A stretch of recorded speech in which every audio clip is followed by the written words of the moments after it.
Property खरीदना एक बड़ा डिसीजन है, लेकिन उसे रजिस्टर कराना और भी बड़ा स्टेप है।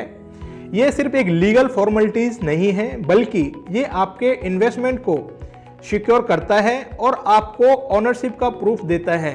अगर प्रॉपर्टी रजिस्ट्रेशन सही तरीके से नहीं हुआ तो आपको लीगल और फाइनेंशियल प्रॉब्लम्स फेस करनी पड़ सकती हैं। इसीलिए इस वीडियो में हम डिस्कस करेंगे कि रजिस्ट्रेशन क्यों जरूरी है, इसका प्रोसेस क्या है, कौन से डॉक्यूमेंट्स चाहिए होते हैं और टैक्सेस और फीस के बारे में जरूरी इंफॉर्मेशन। तो दोस्तों इस वीडियो को एंड तक जरूर देखें। मैं हूं डॉक्टर समीम खान, आपका ट्रस्टेड रियल एस्टेट एक्सपर्ट, और आपका स्वागत है मेरे इस चैनल यानी एसेट विज्ञान में, जहां पर हम रियल एस्टेट की हर जानकारी के बारे में जानते हैं। तो सबसे पहले हम बात करते हैं कि प्रॉपर्टी रजिस्ट्रेशन की इंपॉर्टेंस के बारे में। रजिस्ट्रेशन करने से आपके पास लीगल ओनरशिप का प्रूफ होता है जो आपकी प्रॉपर्टी का हक को कंफर्म करता है। ये आपको फ्यूचर लीगल डिस्प्यूट से बचा सकता है और सबसे जरूरी बात, ये आपके इन्वेस्टमेंट को सिक्योर करता है।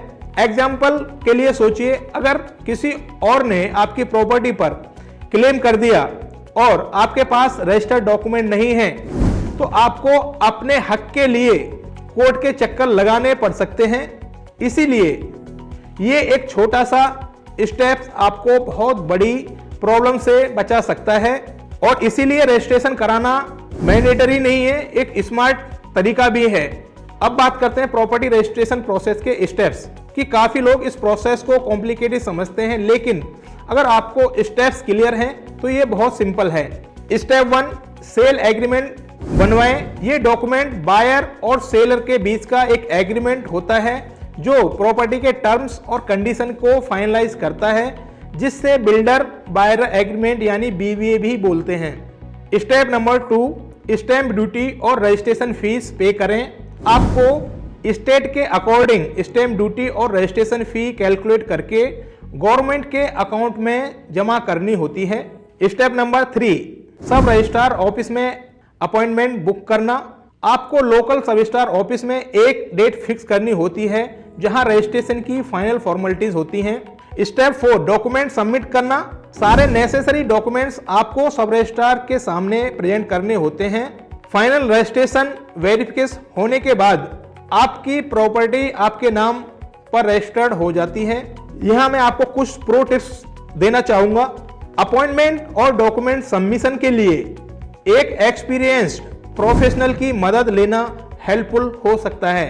रजिस्ट्रेशन के लिए कौन से डॉक्यूमेंट्स जरूरी होते हैं, ये एक कॉमन सवाल है। चलिए इसका जवाब देखते हैं। Sale deed original copy, property की ओनरशिप प्रूफ के लिए आइडेंटिटी प्रूफ्स जैसे Aadhaar card, PAN card, passport. Buyer और सेलर के दोनों के चाहिए होते हैं।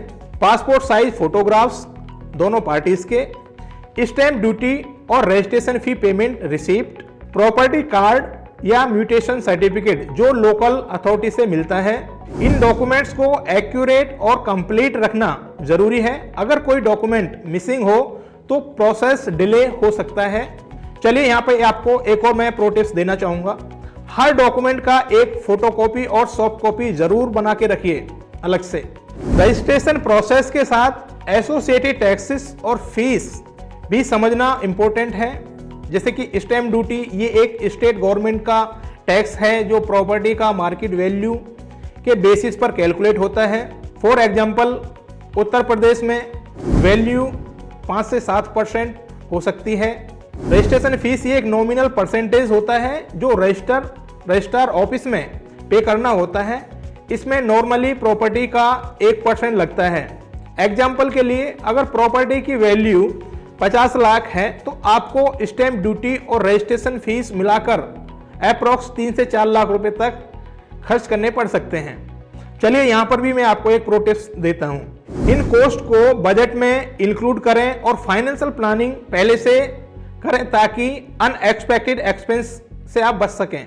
दोस्तों, प्रॉपर्टी रजिस्ट्रेशन सिर्फ एक लीगल फॉर्मेलिटीज ही नहीं है, ये एक जरूरी स्टेप है जो आपको ओनरशिप के साथ पीस ऑफ माइंड देता है। अगर आप प्रॉपर्टी रजिस्टर करना चाहते हैं तो आज ही अपने डॉक्यूमेंट्स अरेंज करें और प्रोफेशनल गाइडेंस लें और अगर आपको स्टेप बाय स्टेप गाइडेंस चाहिए तो कमेंट्स बॉक्स में नीचे टाइप करें, हमारी टीम आपको इसमें हेल्प करेगी फ्री ऑफ कॉस्ट। अगर ये वीडियो आपको हेल्पफुल लगा तो इसको आप अपने दोस्तों के साथ, अपने जानने वालों लोगों के साथ शेयर करिए। इस वीडियो को लाइक कीजिए। अगर चैनल को अभी तक सब्सक्राइब नहीं किया है तो उसको सब्सक्राइब करिए। चलिए मिलते हैं नेक्स्ट वीडियो में एक नए हेल्पफुल टॉपिक के साथ। तब तक के लिए अपना ख्याल रखिए और स्वस्थ रहिए। धन्यवाद।